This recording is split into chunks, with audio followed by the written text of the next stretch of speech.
Assalamualaikum warahmatullahi wabarakatuh. Nama saya Praditya Iksandi Utama, mahasiswa Kriminologi UIR.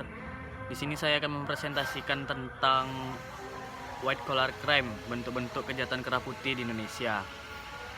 Pertama, kita bahas dulu tentang kejahatan kerah putih. Di negara kita yang namanya kejahatan kerah putih atau white collar crime sudah menjadi berita biasa yang sering didengar, dilihat dan dialami. Kejahatan kerah putih atau white collar crime di negara yang tidak pernah jerah merampas uang rakyat, menindas dan mendurhakai rakyat, ditandai dengan lemahnya tampilan penegak hukum di tanah air ini. White collar crime merupakan suatu kejahatan yang dilakukan oleh orang yang mempunyai status sosial ekonomi yang tinggi dan mempunyai kedudukan yang terhormat di masyarakat. White collar crime ini sangat berbeda dengan kejahatan konvensional pada umumnya, di mana pelakunya adalah orang-orang yang berasal dari kelas ekonomi yang rendah. Pelaku white collar crime meliputi kalangan pengusaha, pejabat, dan kalangan profesional. Contoh-contoh dari white collar crime antara lain yaitu malpraktek oleh dokter, kolusi penguasa dengan pengusaha, iklan yang menyesatkan, persaingan curang, manipulasi pajak, makanan dan obat-obatan yang membahayakan lingkungan. Munir Fuadi mengatakan bahwa suatu white collar crime dapat juga terjadi di sektor publik, yakni yang melibatkan pihak-pihak pemegang kekuasaan publik atau pejabat pemerintah, sehingga sering disebut juga dengan kejahatan jabatan atau occupational crime.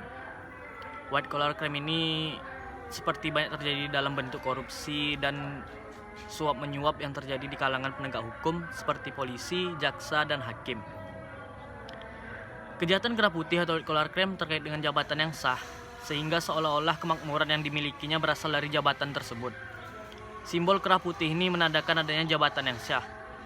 Pada perkembangannya, interpretasi atas jabatan sudah bukan lagi jabatan yang diperoleh dari negara, namun termasuk juga jabatan dalam badan hukum atau korporasi.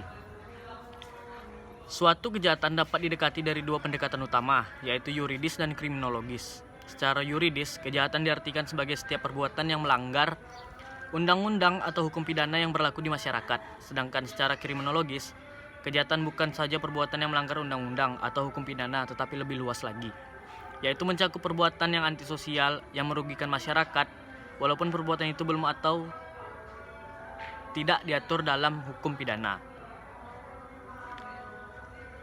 Dalam memahami kejahatan kerah putih, diperlukan pengetahuan terkait tipologi pelaku kejahatan tersebut. Ada tiga tipologi di sini. Yang pertama, dilihat dari status sosial pelaku, apakah berasal dari status terhormat atau tidak. Status terhormat dalam hal ini merupakan suatu jabatan yang dimiliki pelaku dalam instansi, baik negara, swasta, yang ia miliki. Yang kedua, dapat dilihat adalah tindak kejahatan yang dilakukan memerlukan keahlian di bidang komputerisasi atau tidak. Jika iya, maka kejahatan yang dilakukan dapat digolongkan sebagai white collar crime dalam lingkup cybercrime. Dan yang ketiga yaitu tindak kejahatan yang dilakukan pelaku bertujuan untuk menguntungkan individu atau kelompok. Kemudian kita masuk ke kejahatan kerah putih yang ada di Indonesia. Yang pertama yaitu korupsi.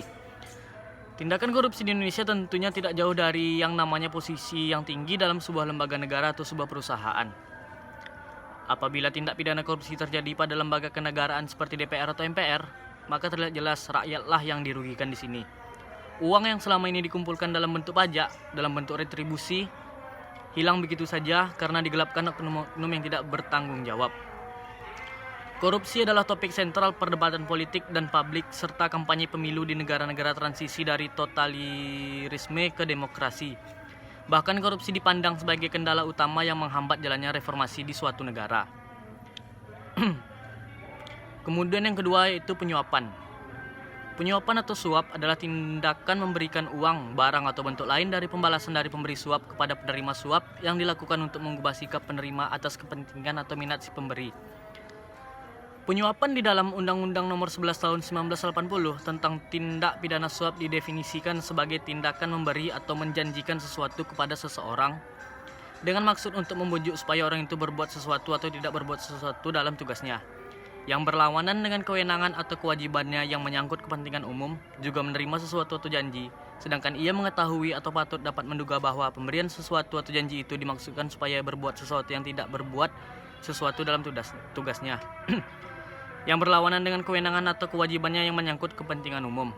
Baiklah, sekian dari saya, hanya itu yang bisa dapat saya sampaikan dalam presentasi ini. Apabila ada salah kata, saya mohon maaf. Wabillahi taufiq wal hidayah. Wassalamualaikum warahmatullahi wabarakatuh.